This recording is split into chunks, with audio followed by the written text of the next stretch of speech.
Hello and welcome to this edition of Correspondence, the show that brings you the very best of our correspondence reports from around the world. Now, after weeks of wet and dreary weather here in Paris, the sun is out along with snow, and as you can see behind me, the Seine River is at a very high level indeed. Now this week, thanks to our correspondence reports, we'll be taking you to Italy, to Nicaragua, to Iraq and to the Central African Republic. But first, let's start in Ethiopia, in the northwestern Benishangul Gumuz province, where ethnic massacres have been taking place these past few months. Tens of thousands of people have had to flee in the neighboring Amhara region. Our correspondent, Maria Gert Nicolescu, reports. Mubarak is 7 years old. About 3 weeks ago, his parents were murdered during a massacre in Benishangul Gumuz. While he was running away, he was shot. His aunt took him to a hospital in Chagni in the neighboring region. His mother tried to gather up her children and the family, and they rushed to the forest, but they were caught there and massacred. He cries and has nightmares. What he has seen is burned into his memory. Recently, there's been a surge in ethnically targeted massacres in western Ethiopia. The Amhara are a minority in Benishangul Gumuz. Tens of thousands have been displaced and have found refuge in Chagni. Senede managed to escape with 2 of her children. After we cleared out the field and the harvest had started, they came to the village and stopped us from harvesting.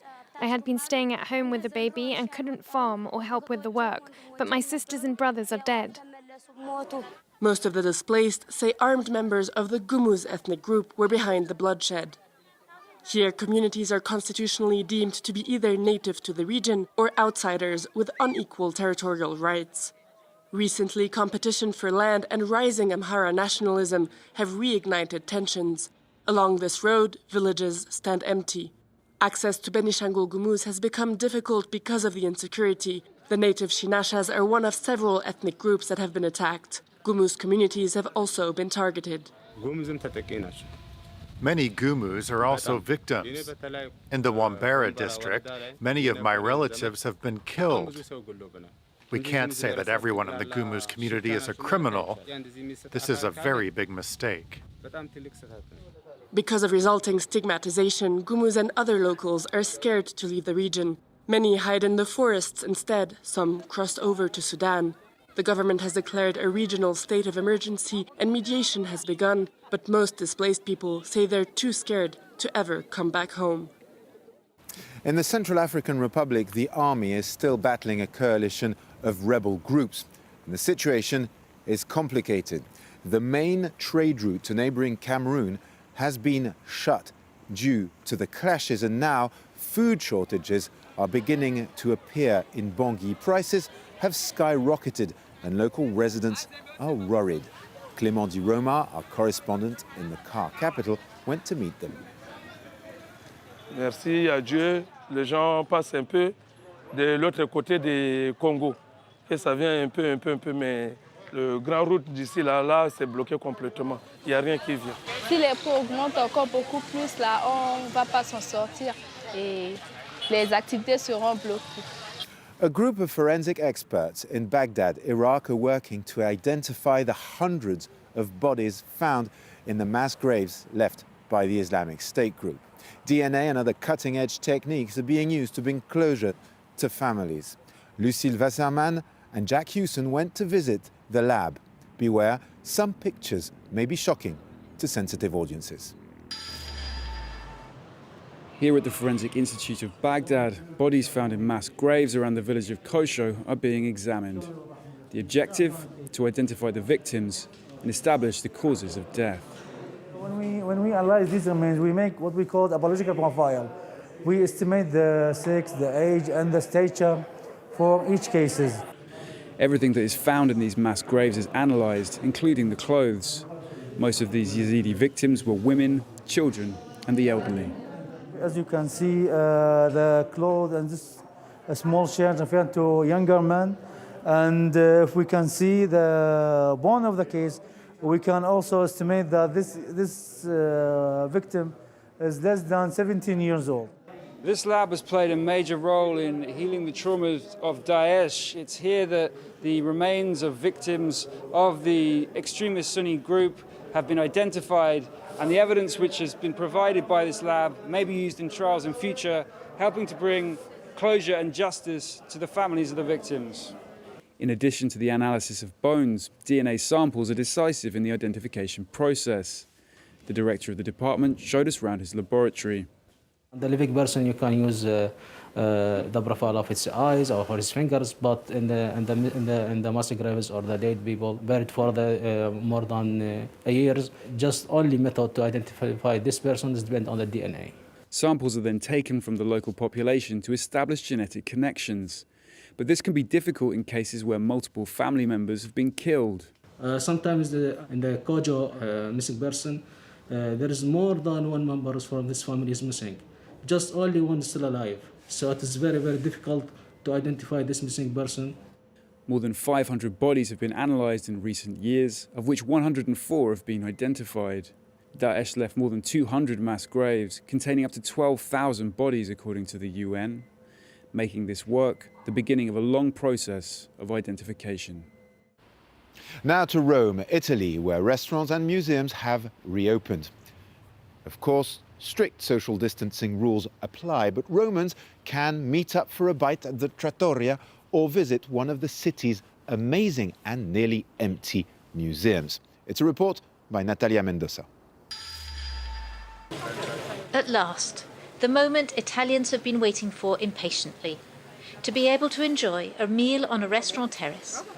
Here, in the historic centre of the Italian capital, the feeling of satisfaction is visible. Approfitti di quello che ormai ti concedono, quel poco da contenti e vai. Si può andare in qualche ristorante o in qualche caffè, certo che siamo felici. E così a distanza ci troviamo con gli amici. Since the beginning of the week, some 300,000 restaurants, bars and cafes in 16 regions of Italy have been authorised to reopen during the day, up till 6 p.m. whilst still respecting a number of rules to guarantee Covid health and safety. L'igienizzazione del locale 2 volte al giorno, prevede il distanziamento tra i tavoli di 1 metro tra tavolo e un altro tavolo, massimo 4 persone a tavola. Major tourist sites have also reopened, like the Colosseum or the Vatican museums. Here, there are no longer the habitual long queues. From now on, you can only enter with an online pre-booked ticket. And, after having your temperature taken, Signore, può guardarmi qui verso la camera, grazie. Using thermal cameras. Va bene, perfetto, può andare. Rispettare il bene della salute delle persone, quindi il nostro personale tiene tutti la mascherina, hanno i guanti per chi ha rapporti con i turisti, con i visitatori. Cerchiamo di ridurre al minimo il rischio del contagio. And to avoid overcrowding in the museums, the number of visitors has been reduced. For the privileged few this morning, the atmosphere is difficult to believe. È veramente emozionante, possono ammirare con calma tutte le opere in pace che prima ci fatica. È un po' strano essere da soli in questo posto dove solitamente è sempre pieno di gente. However, there are some restrictions that remain in place, like the curfew from 10 p.m. to 5 in the morning. And travel between regions remains prohibited throughout the country. Nicaragua is currently facing a second wave of coronavirus infections. For now, the authorities are minimizing and avoiding to lock the country down. Despite the risks, hundreds of people have gathered for the traditional San Sebastian fiestas, and our reporter Jorge Hurtado was there. It would take more than a global pandemic to interrupt a traditional festival here in Diriamba in the south of Nicaragua. Every year, hundreds of people gather here to celebrate San Sebastian. This year, participants add a new kind of mask to their costume. There are fewer people because some are afraid, and we're forced to wear these masks and to use hand gel all the time. This year, not all the dancers were allowed to enter the basilica.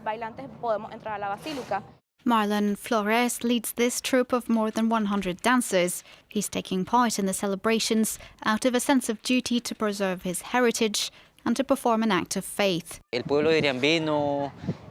people of Diriamba are devout, people who adore Saint Sebastian.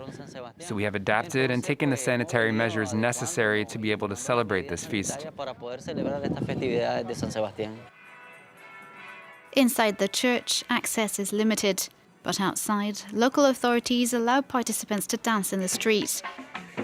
A risky decision at a time when cases are rising in the region. We're experiencing what's called the second wave. We're barely in the ascending phase, and we don't know if this wave will be as strong as the first, or if it will be weaker. We just don't know yet. But it will clearly depend on how cities handle the situation.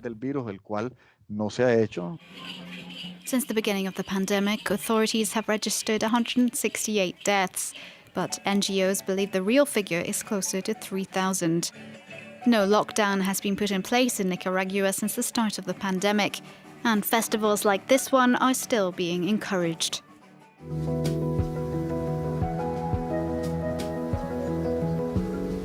That's it for this edition. I'd like to thank our camerawoman, Armelco, and our producer, Agnès Lecosec. Thank you for watching. I leave you with these pictures of Paris in the snow. Please do stay safe and stay tuned to France 24.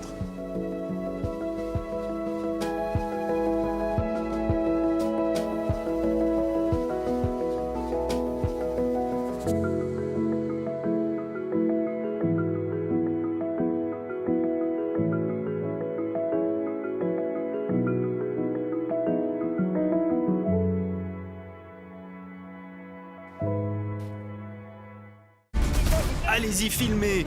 Filmez pour l'histoire! It's 2011 and rebellion begins sweeping across parts of North Africa and the Middle East. This is the Arab Spring.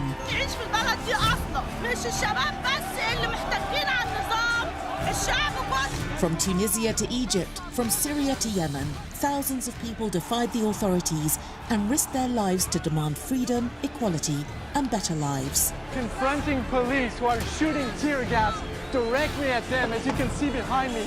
Look at the protesters right behind me. Relive history and the early months of the Arab Spring through the notebooks of France 24's correspondents and our reporters' stories. Catch reporters on France 24 and France24.com.